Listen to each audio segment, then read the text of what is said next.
I need to talk about Zayn Malik. He is a dumbass. He's just a... Okay, He's so Zayn Malik... he's a person of low intelligence.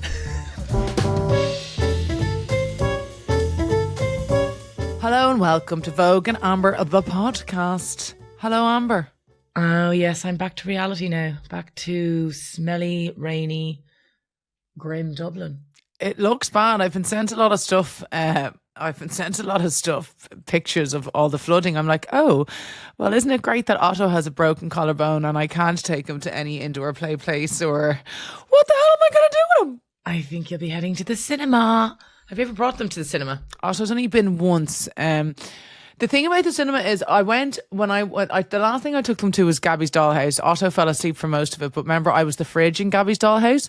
So, like, I was desperate for them. They don't give a shit. Remember, two of T's school friends are obsessed with Gladiators, and one of the moms sent me a video and was like, my son has watched you on Gladiators about 15 times. We've had to watch it. And I'm like, I couldn't even get my own son. He was in the room. I'm like, watch, here I am. No interest whatsoever. Unsupportive. Why do you think that is? But they liked watching me on the dancing, no? They loved watching you on the dancing. It must just be me they're allergic to. They've seen enough of me and they're like, fuck her. Too many click-clack ads. They didn't even just like you on the dancing. They liked everyone on the dancing. They wanted to watch everybody. A lot of kids. So in terms of the demographic that watch it, it's kind of like an older demographic and then it's a younger demographic. I still have mothers texting me. I had someone message me on Instagram saying, me and my daughter loved watching you. It's her birthday this weekend. Can you send her a video? Yeah, no problem. 50 quid. Yeah, go on to me Cameo. Because the weather's so shit, did you see the stuff that I just ordered to be arriving today? No, but there have been multiple deliveries. What, arts and crafts stuff, I assume? No. Oh, well, I do. I'm starting the Easter bonnets, which Ireland, you don't get involved in that. That's what all in that stuff is. Yeah. I've 3 Easter bonnets to make for the kids when I'm home, and my kids don't just want like the normal Easter bonnet. So you can buy these like Easter bonnet packets where you just like stick the little eggs on and stuff like that. Theodore wants a football themed Easter bonnet this year, and then what happens is my friend Lucy. Did I say this? My friend Lucy will take my Easter bonnets after. But so we're doing that. But no, board games. Listen to the nostalgia of the board games. But Monopoly. Now it is kids Monopoly. Well, kids kind of lose their rag about. And do you have Uno? Uno, Monopoly. I got Frustration. Remember Frustration with the thing in the middle and you pop Snakes and Ladders. Bought Snakes and Ladders. Ludo or Lido? Ludo and Snakes and Ladders is in the same box. Bought that. Now, do you know what I will say, right? Some games that are shit. Hungry Hippos. Those or Operation. Operation is a load of shit. I bought Operation for the kids and I was like, this is going to be brilliant. They have basically made the pieces miniature. So even me trying to get the pieces is really, really difficult. Operation, don't buy it unless you can get the really old one. And do you know what else is shit? Buckaroo. Buckaroo, yeah, because that's like, I think certain things just break. But don't forget, what was that other thing? So it was kind of like Operation, but like you had to feed it around this like metal thing. Oh, yeah. Well, we did that in the jungle as well. One of the games was to try and testing your dexterity. It around. I think that's a good idea. But another one I got, Guess Who isn't so bad. Gigi just... Guess Who's good crack. Jesus Christ. I was playing Guess Who with Gigi and I was like, and because it was a dog one, because our other one broke and it was one about dogs. And does your dog have an eye patch? No. Turns out her dog did have an eye patch, and I'm just like, no, Gigi, like you have to tell me the truth here, or I'm not going to find out. What about Cluedo? TT would like Cluedo. I don't remember Cluedo. I don't remember. Otto's into the Play-Doh now. Unfortunately, it gets everywhere, but he is addicted. He's into throwing it everywhere. No, he doesn't throw it everywhere. I've watched him do that. Okay, well, Amber, not anymore. He doesn't. Okay, he's a very good little boy now. How's he getting on? How's he getting on one hand? So when he gets changed, that's the only time it hurts him. But like I've got a shirt on him today. Anything that's like easier to just pull up, and I'm like, Otto, I actually haven't even touched you yet. And he's. But next week I have to take the cast off a little bit. It's not a cast, sorry, everyone. It's a sling. And then by the 3rd week, they don't want the sling on him. So it's actually grand because now in nursery in the 3rd week, at least he won't have his sling on. So he's all right. Oh, the poor little petting. Amber. What? I need to talk to you. What? Don't annoy me. I'm not going to annoy you. Frederick might. Here, I thought I was bad posting pictures of my new puppy. But what is Amber doing? What? Because I'm posting pictures of Leah. Sorry. The two of your love, like, put it in a card and send it to each other. We haven't even gone out for Valentine's. Vogue, have you met your husband? Shall we pull up some of your old bloody Instagram posts? Absolutely get the boat. I'm just telling People you, in glass houses. I vomited a bit in my mouth yesterday. Well, lots of other people liked it. And do you know what? We loved it. We had a lovely day. What did you do? We went to Kicky's for lunch, which was absolutely delicious. Never been there before. Lovely I've staff. heard people talk about that. Is it Kiki? No, Kickys. And what food is it? I wouldn't know now if it's, I wouldn't actually know what the cuisine it was. We basically got croquettes to start, and they do this carbonara butter that you get with focaccia. Then we had rabbit bolognese, and then we had cacao pepe kind of rigatoni. It was delicious. I'd kind of be really weird about eating a rabbit. I don't know why. I just feel bad about it. But I do eat a lamb. Oh no, I feel bad. I love lamb. And then we went off to, where did we go? Then we went to play darts in a place, and it was great crack because it's one of these things that it automatically basically. I'm so glad I'll never have to go out with you. It's so much fun. Sorry, I had the best time ever. Amber, And have then you we played came back- darts with me? I'm actually weirdly We used to have a good dartboard. at darts. I don't listen. I what are you doing trying to slag me because of like my posts? And Frederick, I'll take Frederick up on that. There's absolutely nothing wrong with my post, and I stand over it. Love is love. I'll see if Mom has said anything about it later. I'll give her a call after this and say, Mom, sort your daughter out. So also, I'm looking here. James Van Der Beek. James Van Der Beek, was that not the saddest? He was Very, so very, young. very So sad. Dawson from Dawson's Creek has had this kind of, he's had a Since very 2023, an open cancer battle. form of colon cancer. I always find it like, it's just so sad watching people like deteriorate like that. But he was really inspiring the way he would talk about it, and even like he just had a really, I don't know, respectful death or something. Just the way he seemed cool, calm and collected, even though I'm sure that he wasn't. I don't know, respectful. I just think it was just, I suppose, could you say it was quite touching the way that he was quite open and honest about his journey with it? Because like, I think he has, is it 5 or 6 kids he has? Yeah, And I remember like I was following him on Instagram a couple of years ago, or maybe more than that. And they were kind of hitting the road and kind of living on the road for a bit, but like they were very, very close knit family. Him and his wife were absolutely mad about each other. And I was watching one of his things yesterday where he was saying, you know, in terms of accomplishments in life, and saying, you know, how being an actor, a successful actor was one thing, but then when he became a husband, and then when he became a father, and then like, what is it? So now that's Catherine, Diane Keaton and James Van Der Beek. Terribly sad. It's so sad, but his family set up a GoFundMe because there's like five I think there is 5 kids. It's over $2 million now they've raised. Yeah, it's very sad to lose. He's only 48. That's very, very young. It's desperate. It's very desperate. Do you have anything about your week you want to talk about? So obviously came back from Lanzarote, Mars, in other words. And yeah, no, I haven't really done much. Went on a date day yesterday that I'm getting ripped the piss out of. And Amber, that's what we're here for. So tough luck. As a sibling, like, sorry. back to work. And yeah, and you guys are all arriving this evening, and then it's Valentine's tomorrow. So going out, I'm going to probably post more smush tomorrow for Valentine's. Oh, Christ, really? Yeah. Well, I can't wait to see what Spenny's going to put up about you. I wouldn't even say he's got me a card. I nearly picked one up myself today because I know I feel really bad. I got the kids little I got them little bath bombs and stuff like that, and Valentine's Day cards that I'll leave downstairs for them to pretend that they got posted to them. But Spenny's, I got sent a lovely gift from Tilly Sivas. I know he won't listen to this. A gorgeous little heart necklace, but she also sent a box of chocolates, lovely, like in a heart box, and I was like, And you're going to recycle them. Don't say a word. Don't say a word because you'll be there tomorrow. Wow. I just feel like what you do on Valentine's, there's this restaurant in Howth. For anyone who ever visits Howth, there's a restaurant in Howth called Mamo, and it's one of mine and Svenny's favourite restaurants in probably in Howth and in London. It's gorgeous. So we're just going there tomorrow night at 6, and that's kind of all we're doing. Just the two of you?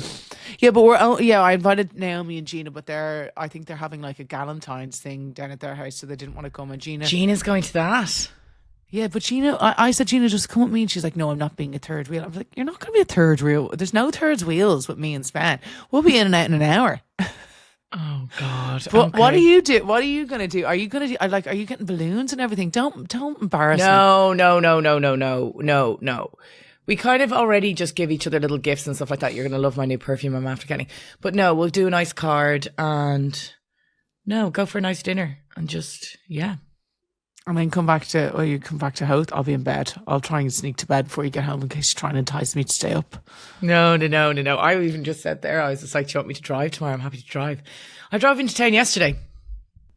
How? I thought you were drinking yesterday.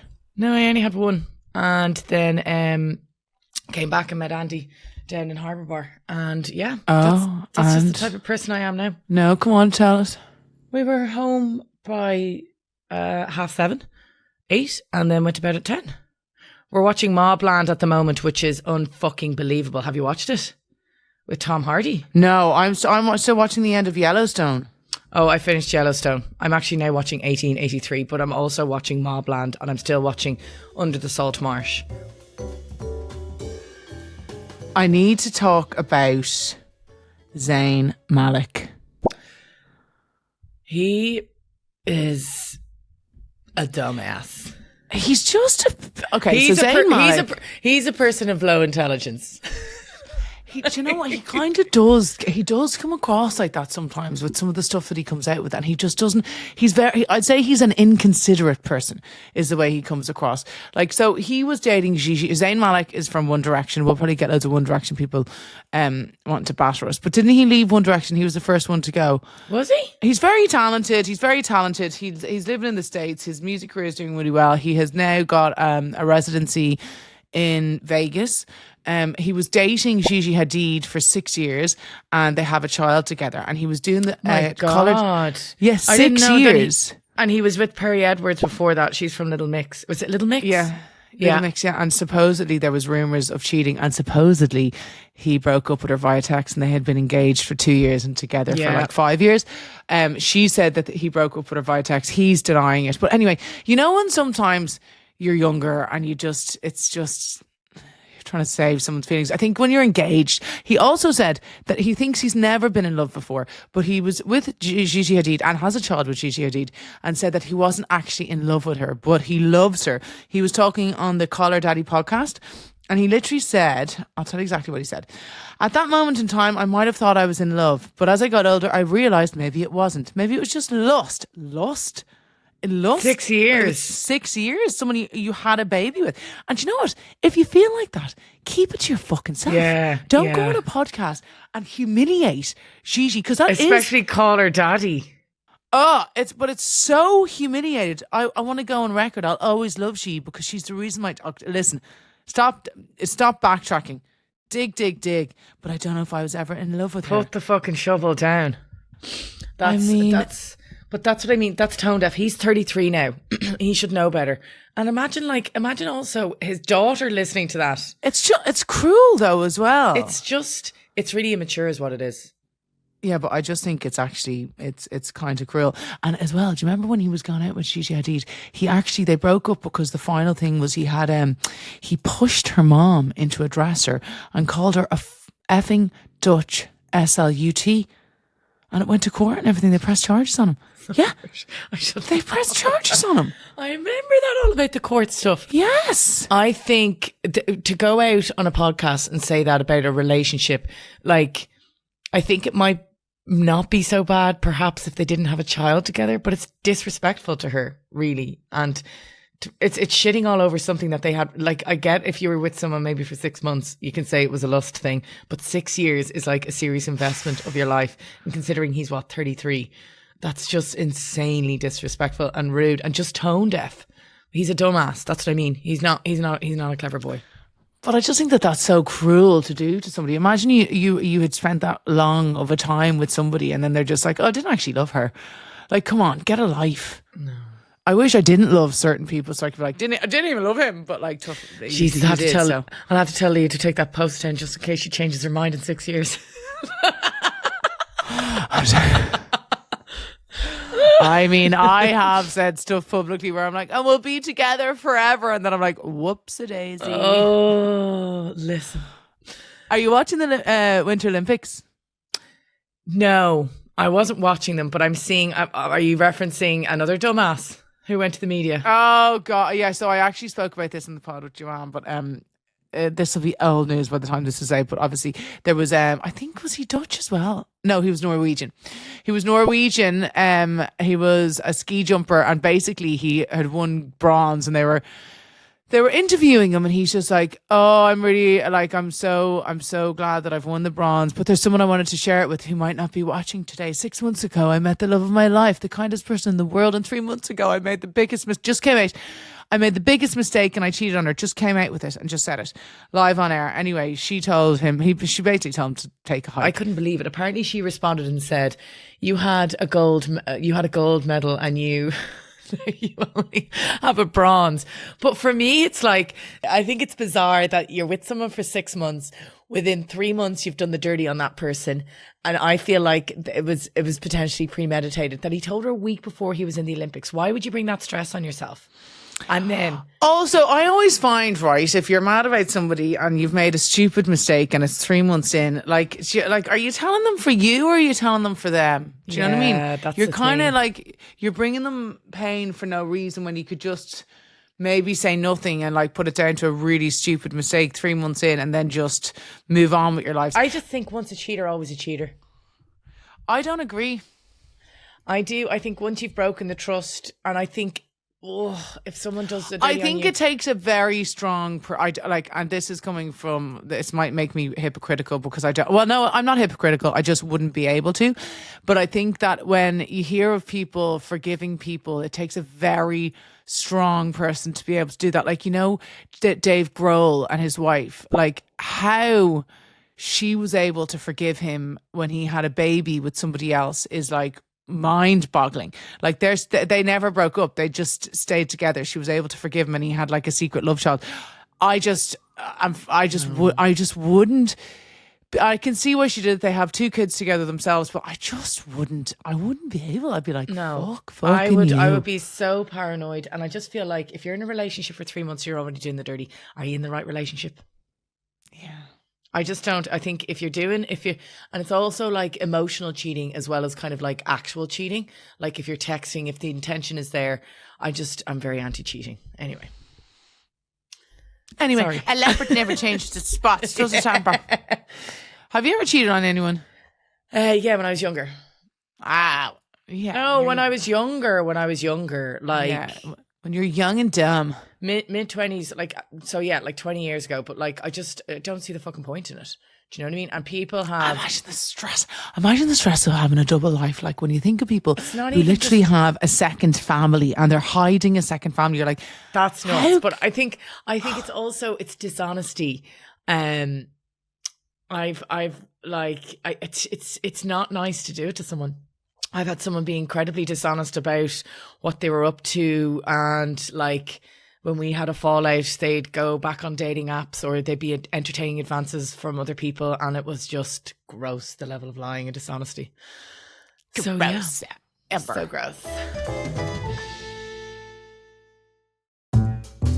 Anyway, do you know in the Olympics there used to be hot air ballooning?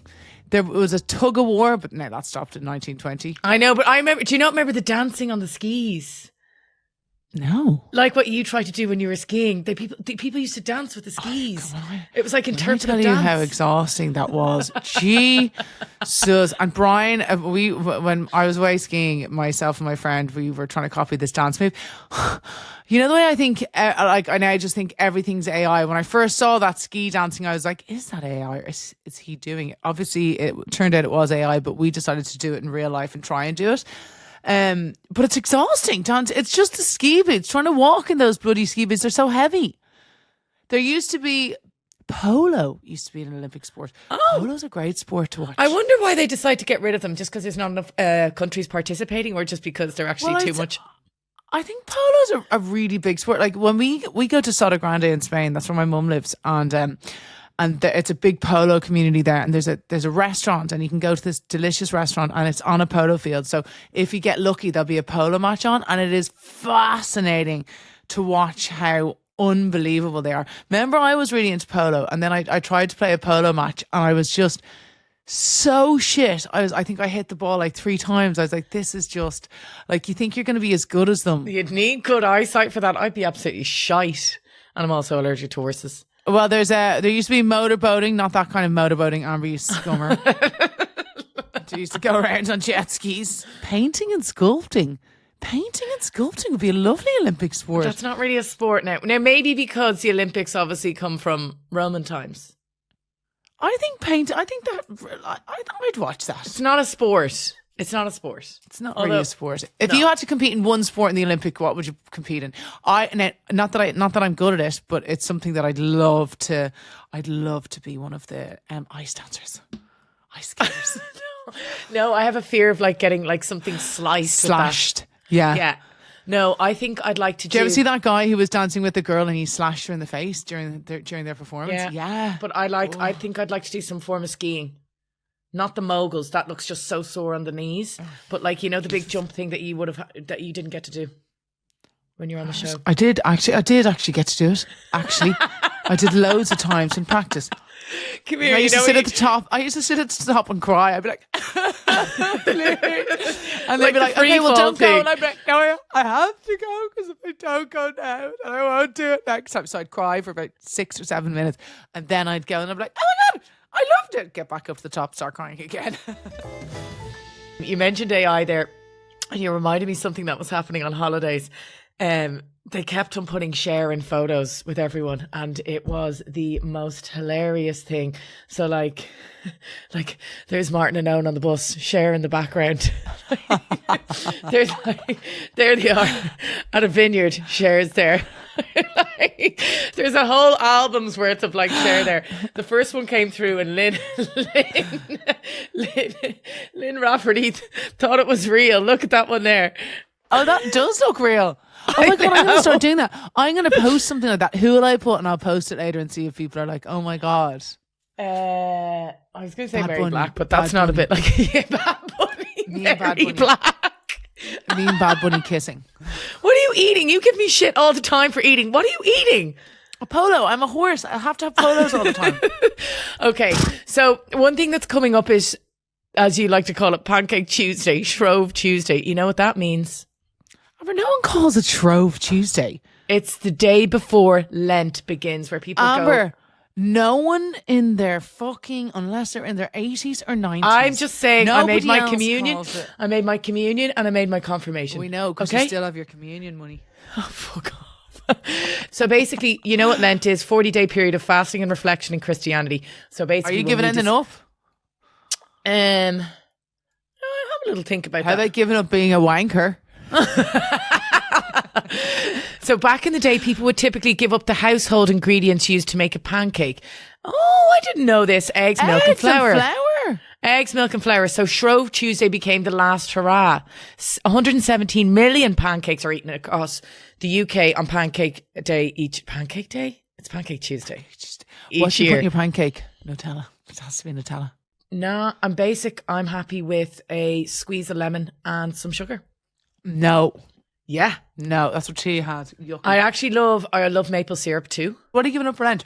I don't know. Lent actually worked for me one time when I... What would you give up? Well, I used to have 3 canderels in my tea, and I'd have like maybe 7 cups of tea a day. So I was like, I'll give up canderel and the tea. And now I've never had sugar in my tea since. Naomi, our Auntie Naomi, does it all the time. But she'll give up chocolate Milk. and then straight away she'll stuff her face, and then she'll give up.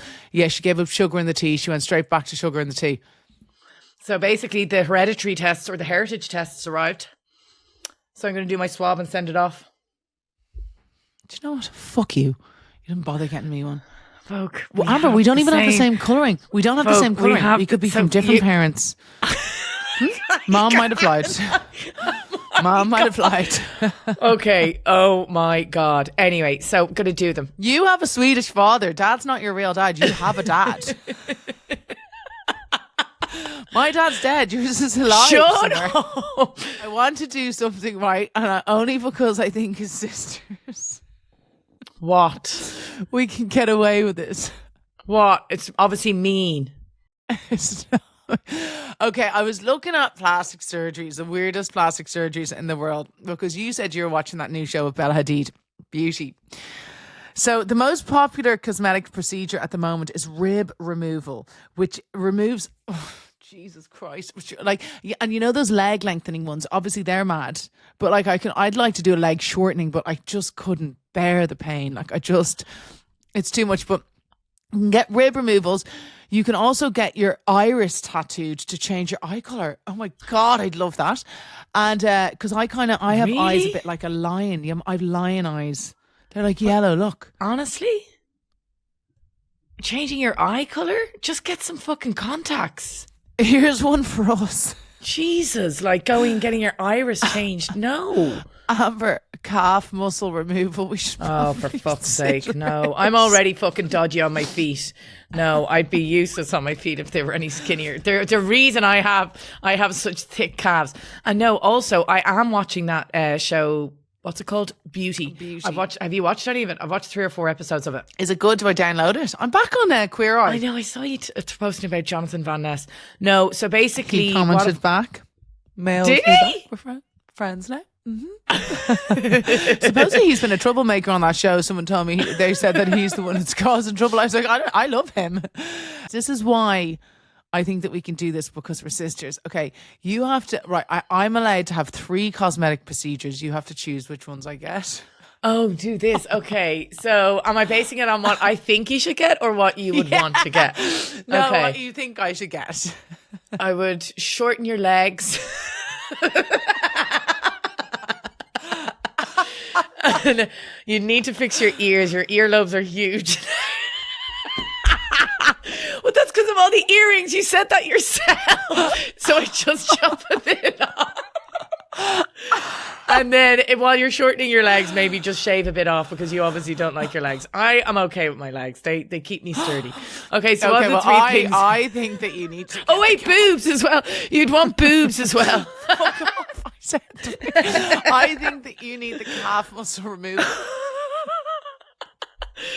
I don't mind my fat calves. They're practical. You could do an eye lift. Oh my God, I asked about an eye lift. It's because I can't see either. Oh my God. Now, I know that you want your boobs done. Now, I personally don't think your boobs need a lift. I think you need more work on your face. Listen, if I got that blephilmly thing. So you could get a blef. I get a blef, yeah. A brow lift. A brow lift? Why would I need a brow lift if you're getting some chopped off there? Like Kendall Jenner. And like Bella Hadid. How do you know they got a brow lift? Do you know what, Amber? We could probably get free blefs, because supposing in our family, I'm not going to mention names, but somebody has had a free blef. Because a free one? Yeah, because it affects our vision. Do you not remember Dad's eyes? I'm like, how the fuck does he lift them up? That's why I need these fucking glasses. Your vision's being blocked. I've thought about this for a while about myself, but I asked about it, and the guy I asked basically said, if you get it done now, you'll need to get it done in 10 years. And I think I'm going to ask him again, because what's the problem if I have to get it done in 10 years? Yeah, I always think little and often. I did actually think that to myself. I think that to myself if I ever look back on pod videos and stuff. My eyes are half closed. Oh my God, Amber, this was meant to be a fun thing to do. Concentrate on your calves, for God's sake.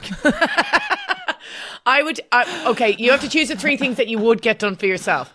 So I'll go first. I'd get the blef, I'd get boobs, and then... If you're not in pain. In pain? What do you mean? Well, because we're getting surgery. Well, I don't think it would be very sore, your eyes. So my eyes and my boobs. I think everything else I'm okay with. I think I'd do my boobs and my eyes. And then if I was allowed to have Bella Hadid's nose, like a little dinky nose that she got from someone, I would do that too. Oh no, I don't mind my nose. I mean, it looks very different face on as it does. Oh, well, I better get rid of the earlobes. You said that yourself. They are. I'll take off my earrings at the weekend and show you. You'll be like, what the hell? One thing I'd like to know is, like, how invasive is this, considering the rib removal is very popular? Like, what's the story with it that people are loving it? I don't know, because people like to have really... like, remember people used to wear corsets and stuff? I'm not know. talking about in the olden days, but like there was a time where people just started whacking out the corset. I'm looking up rib removal, okay? This irreversible cosmetic procedure is performed under general anaesthetic, requiring 4 to 6 weeks for recovery. Like, carrying risks of chronic pain, organ injury, and reduced chest protection. Yeah, because your ribs are protecting what's your internal organs. Quick sister cards. We mightn't do them all. What's the most exotic food you've tried? Paella. Paella. No, not very. I don't know. Not very exotic. I'm not very exotic either myself. I don't know if it's exotic. Like, I've tried all the, like, what's it called? Steak tartare. Tuna tartare. I bloody love steak tartare. I don't think I could eat a whole one because then I remember that I'm eating raw meat. So I just kind of have a bite and then I'm like, oh, caviar. Caviar is raw fish eggs. Oh, yeah. It's just like licking a salt block. The thing about steak tartare is just like, I remember it from Mr. Bean, but also the thing you have to remember, like, if I think of a fucking packet of mincemeat, it's game over. I can't have it. I don't think it's a packet of mint. Do you know what? Parma ham as well does that to me. Human. I just think of human and I can't eat Parma ham. That's what Andrea said when we were on holiday. She was just like, who's having some human and some cheese? She's the reason I don't eat it anymore. That's why I don't eat it. She said that to me years ago at Miss Unitane's wedding. Okay, what's a habit of your sister's you wish you had? Oh, a dedication to the gym. Yours... I mean, F you. Your snack game is always strong. There's pigeons outside my window kissing. I thought he was actually pecking her eye out for a second, but they're kissing. Your dedication, your snack game is strong, but I know I'm going to come home. I have 4 boxes of those McDonald's crisps arriving today, by the way. Oh, I actually need to go get some dips and stuff like that. Okay. Can you do any celebrity impressions? I'm not good at accents. Amber can. Yeah, I can. Are you going to do one or just like you're just going to say you can? I don't know. Which type of ones am I good at? I don't even know which ones I'm good at. Well, do Matt Damon because you are him. I can't do Matt Damon. Matt Damon. That's like from, what's that thing called? I can't remember even the name of it. No, I can't. And people are quite like cut down the middle in terms of my accents I do. Some people like them. Some people absolutely hate them. Oh God, well. Rude man. Oh, I know what I used to do. I know. What's this from? My mama used to say, life is like a box of chocolates. Yeah, we know. Forrest Gump, but she's Bubba Gump. No, Bubba Gump. Fried shrimp, boiled shrimp cocktail, shrimp soup. Okay. What's a small life skill you think everyone should learn? I mean, manners. I was going to say manners. I said that to the kids the other day because sometimes they go on their scooter and they fly along the pavement, and I'm like, guys, you can't do that when people are walking on. You can't go that fast. You have to go by them gently, and then you say thank you for letting you by, and then people will always remember you being really mannerly. People don't forget that. Yeah, big time. Will we do a little agony up? Yes, let's do it. Okay, so hi girls, would love your advice on my current pickle. I've been with my boyfriend for 4 years. He's absolutely lovely, husband material, etc. And I'd say an engagement is on the horizon. It's one of those cases that he's pretty much perfect, but he somewhat frequently takes it too far on the booze and it pisses me off. Yeah, I can. That's why I don't drink that often because I tend to get really hungry. Remember during lockdown, I kept falling asleep on the couch. He's 28 and I'm 29, so I know he's probably still maturing, but at what stage do you decipher between men's frontal lobe still not being developed versus actual red flag behaviour? I'm not talking about going out with the lads for the weekend and turning off his phone or anything sinister, but for example, every couple of months gets so locked, he pisses, pisses the bed. It really irks me because some of my family members... Do you know Bertie did a fucking rage piss yesterday? I left him in the house, honestly, for about 20 minutes. He never gets left in the house on his own, ever, not even for a minute. And I had to go out. I left him for about 20 minutes. He'd been out before, pissed all over Otto's bed, all over the duvet, jumped up on it and just pissed on it. Yeah. Yeah. in protest. What a little brat. So it really irks me because some of my family members are alcoholics. So it really triggers me that I'd be with a man who lets alcohol cause issues. But at the same time, is this just immature man behaviour that he'll hopefully grow out of, since he's pretty fab in most other regards? Thank you. Oy, that's a bit of a tricky one. I mean, piss in the bed isn't great, but what I will say is when I was 28, 29, like I remember I was going out with somebody and I used to drink, oh no, that's when I was married actually. This is a different one. Yeah, I still used to get pretty pissed when I was 20, like really drunk when I was 28, 29. I think when you get into your 30s, life changes a bit more and you become more grown up. But I was still, like, I wasn't drinking to the point of pissing the bed though. No, that's how did you get another there? level. Like, what does he say when, like, he's pissed the bed? Is he apologetic? Does he have shame? No, I think not really fair enough, but like, people get pissed. I do think he'll grow out of it, but I think that maybe you should mention it to him and kind of not like shame him or anything like that, but surely he's embarrassed when he pisses the bed. Like maybe buy a sheet like that for people who wet the bed and be like, dude, like you're 29, I'm buying you a sheet that wets the bed, or buy him an adult nappy and be like, do you want to wear these when you go out, or do you want to stop drinking as much? Oh God, right, okay, we're going with tough love. I think fair enough, but or otherwise the other option is to sit him down and just say, highlight all the kind of elements that you've highlighted to us in terms of how serious you are as a couple and you see a future, but it's just something that isn't sitting right with you and based on your kind of experience with alcoholism in your family. And go for the emotional approach rather than the shaming approach. No shame in your game. Well, we'll do the funeral thing next week, I think. Will you tell me about your favourite funeral? Obviously it was Dad's, no? Oh, Amber, do you know what? No, I'm talking about create your own funeral. Next week we're going to create our best funerals. Oh. Because I did that podcast where there's a will, there's a wake with Kathy Burke. And they've changed presenters now, but I had to describe my perfect funeral. And I also wrote about it in my book. My perfect funeral. So I'll tell you about it. I'll tell you one sneak peek. The soundtrack to my funeral is going to be Dr. Dre 2001, the album, because there are very few duds of songs on that album. It's a class act. I'd want to be part of the party. I'd want to be in a wheelchair being wheeled around. No, I don't want to have to look at your dead body. I'm sorry. It's too it's too grim. Do you know in Mexico or something they actually prop, let's say someone was a boxer, they prop him up in like a boxer ring and put his gloves on and just leave him standing there doing what he loves most. I mean, there's loads of weird traditions, like I think it's in Peru or something. God, I hope I'm mentioning the right place. And they dig up their dead and redress them every year. No, that's imagine Amber. Hang on, we got to get you into another shirt here. Well, keeping up with the fashion, keeping up with the times. No, I couldn't do that. Anyway, everyone, thank you so much for listening, and we shall be back on. Wait, this comes out on Tuesday, and we're back on Thursday with the bonus. So we shall see you then. Please keep sending your emails into vogueandamberpod@global.com because we freaking love them. Grazie mille. Bye bye.